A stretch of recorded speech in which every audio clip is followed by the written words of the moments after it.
Ok, ya está grabando. Vamos a comenzar. Compartir.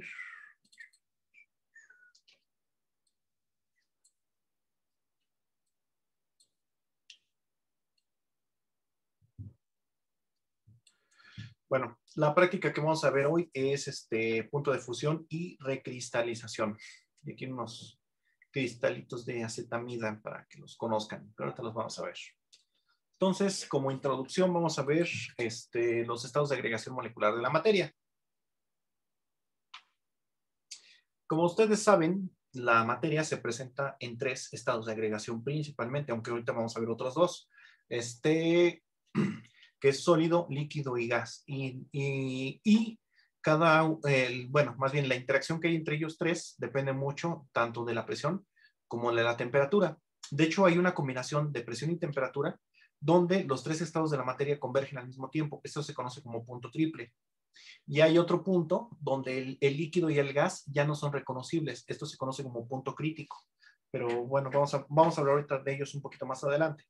Pero bueno, entonces, si yo tengo un sólido a una presión dada y le aumento la temperatura, se vuelve líquido, se funde normalmente. Entonces, también si a un líquido le subo la temperatura, se vuelve gas. Aunque también llega a pasar de que, por ejemplo, si tengo un gas y le aumento la presión, se vuelve líquido. O un gas a muy baja temperatura, le aumento la presión y se vuelve sólido. Y esos son los cambios en los estados de agregación. El primer juego de ellos es si el sólido le aplico calor, se funde y se vuelve líquido. Eso se llama fusión. Si al líquido le meto, al revés, le bajo la temperatura, se llama solidificación. Porque esta línea es casi vertical. No completamente vertical, pero sí lo es. Un ejemplo que no tiene nada que ver con la práctica, pero me gusta porque se lo graban fácilmente para que vean que no es vertical. Ahí está, esta flecha es vertical completamente. Si ustedes tienen un líquido a alta presión y le bajan la presión drásticamente, vean esto. Bueno, si alcanzan a ver que, bueno, vamos a subir un poquito más la presión. Si alcanzan a ver que la punta de la flecha está del lado del líquido y el otro extremo está, más bien la punta está en sólido y la base de la flecha, donde inicia la flecha, está en líquido. Si alcanzan a ver eso, porque esta línea está ligeramente inclinada. Vamos a inclinarla un poquitito más. Ahí sí ya se nota más. Si lo notan. Esto yo creo que sí lo han visto porque, por ejemplo, una cerveza se encuentra a muy alta presión y cuando tú la destapas, la presión baja súbitamente. Y si está bien fría la cerveza, ustedes han notado el efecto de que solidifica. ¿Sí lo han notado alguna vez? De que abren la cerveza y empieza a hacer cristales de hielo. No, profe, Sí, nunca. profe, o el refresco. No tomo. Así, no, yo no tomo, profe, no, ¿cómo cree? No, yo no. Bueno, eso llega a pasar, y se llama precisamente efecto cerveza. Ya saben, los ingenieros, bien ingeniosos. Bueno, ahora, el siguiente juego es la evaporación.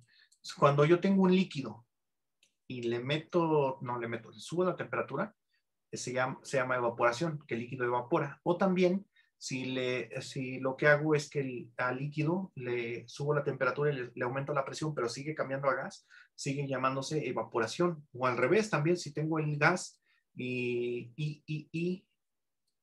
aquí en este efecto, lo que estoy haciendo es que al líquido le estoy aumentando la temperatura y le estoy bajando la presión, porque me estoy moviendo tanto en X como en Y. Estoy haciendo los dos y también se llama evaporación en ese caso. Ajá.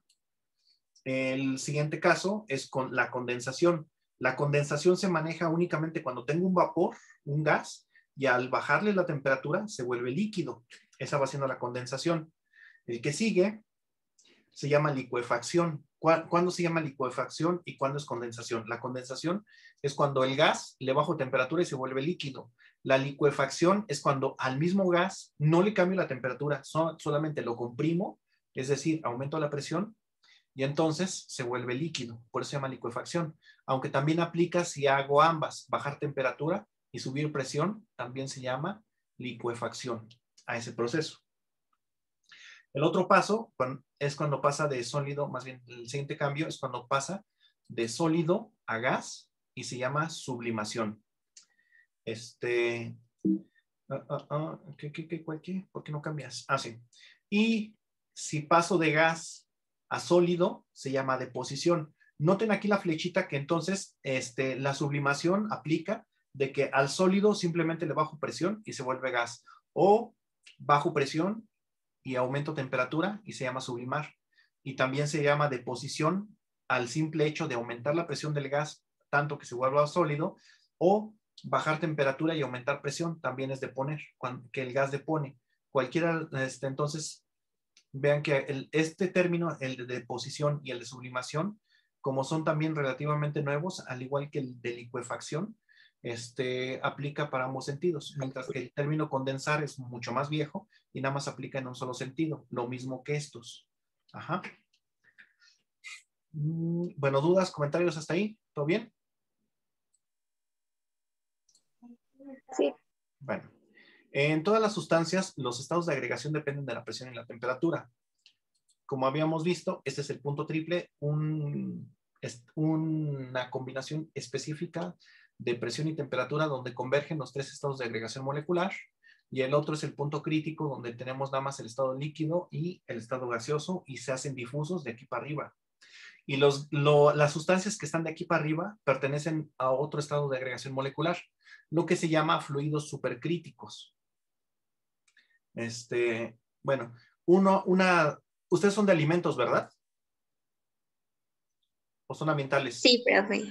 Alimentos. Alimentos, ok. No, sí, entonces esta sí es una aplicación directa a su carrera de los fluidos supercríticos. El dióxido de carbono supercrítico se obtiene aproximadamente a una temperatura de 80 grados centígrados. 80 grados centígrados es nada comparado a temperaturas industriales. 80 grados centígrados lo alcanzan en cualquier estufa de cualquier casa. Y la presión sí es un poco alta, son 70 atmósferas. Pónganle 80 para rápido, 80-80, para que sea fácil de aprender. A 80 atmósferas y 80 grados centígrados, el dióxido de carbono no es un líquido ni tampoco es un gas, es un fluido supercrítico. Los fluidos supercríticos tienen la característica de que si les bajo la presión, se vuelven gases.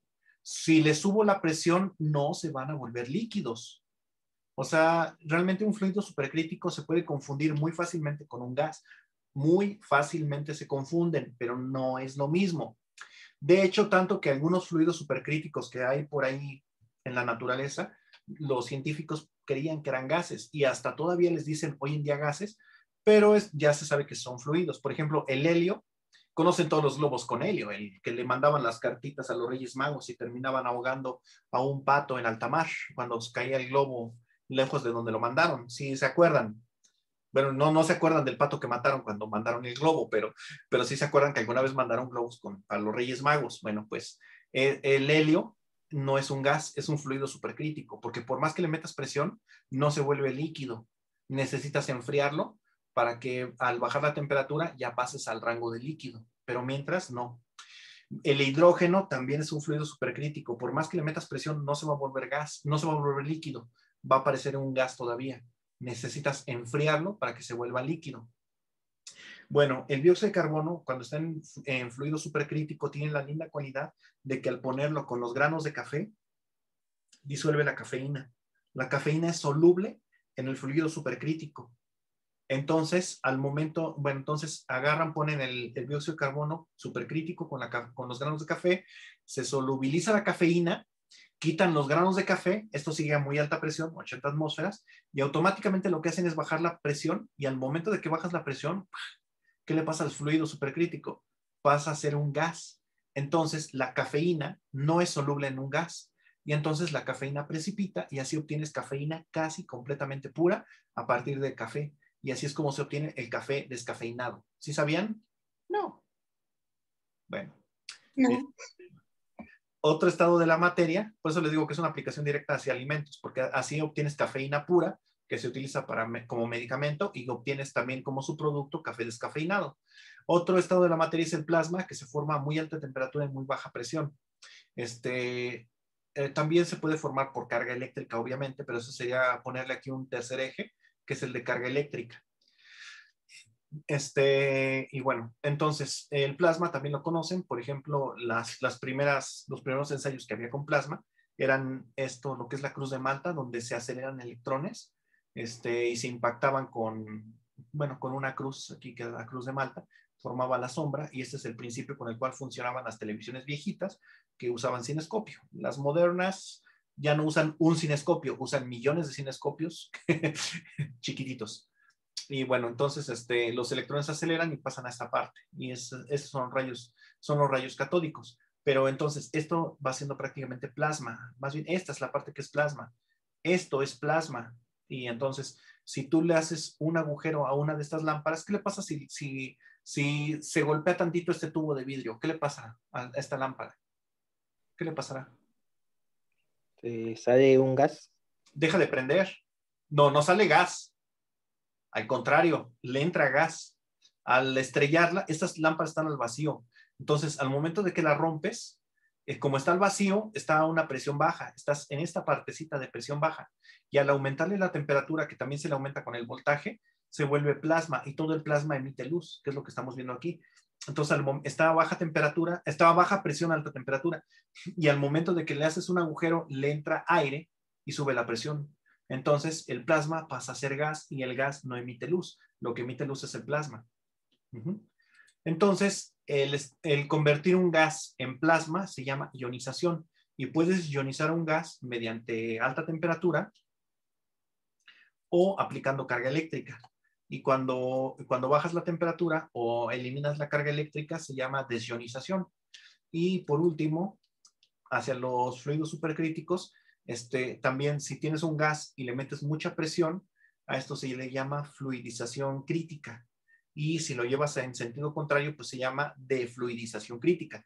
Y bueno, ¿y por qué les pongo unas florecitas aquí? Porque estas flores también se obtienen, son flores cristalizadas o deshidratadas que se obtienen con dióxido de carbono supercrítico, el cual, bueno, como les había comentado, disuelve algunas sustancias. Nada más se los dije para cafeína, pero también disuelve el agua. Entonces, al momento de que disuelve el agua, tú bajas la presión y entonces al bajar la presión, toda el agua ya se eliminó y la flor quedó completamente deshidratada. Y estas flores, al ser deshidratadas tan rápidamente y tan eficientemente, duran pues unos cuantos siglos sin maltratarse. Entonces, ese es otro de los usos que tiene. Ay, está guardando el archivo y como es muy pesado va a tardar unos minutos. Mientras, dudas, comentarios, chismes, preguntas. Yo, profe. O sea que si al plasma le suben la temperatura, ¿deja de brillar? No, al revés. El plasma se logra a altas temperaturas. Si le subes más la temperatura, sigue siendo plasma. Todos. Para que le bajes, para que que diga el plasma, la presión. Si al plasma le subes la presión, deja de ser plasma. Pero ¿deja ya de brillar? Sí. El problema, sí, porque los electrones aquí, precisamente para que esto funcione, esta cámara de gas está al alto vacío. Aquí le ponen una bomba para hacer vacío, porque si tú lo dejas al aire, a la presión normal, los electrones no tienen un libre paso e impactan con las moléculas de gas. Entonces, vale. Lo único que haces es calentar el gas y no emite luz. Aquí en realidad se da la emisión de luz porque los electrones impactan con las paredes, no con el gas, y las paredes florecen cuando les impacta un electrón. Es fluoruro de potasio lo que tienen la mayoría de las lámparas. Otras tienen mercurio y otras cosas ahí más horrorosas, pero sales de mercurio. Pero sí, ese es el efecto. Cuando tú bajas la temperatura, el plasma se vuelve gas. O lo mismo cuando le aumentas la presión, el plasma se vuelve gas. Pero ya más para acá adelante,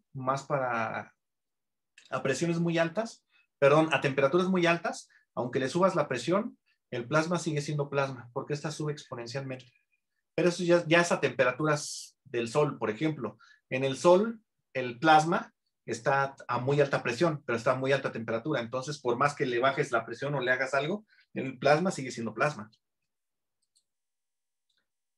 Bueno, vamos a guardar la sesión porque ya se acabó esto. Entonces, ahorita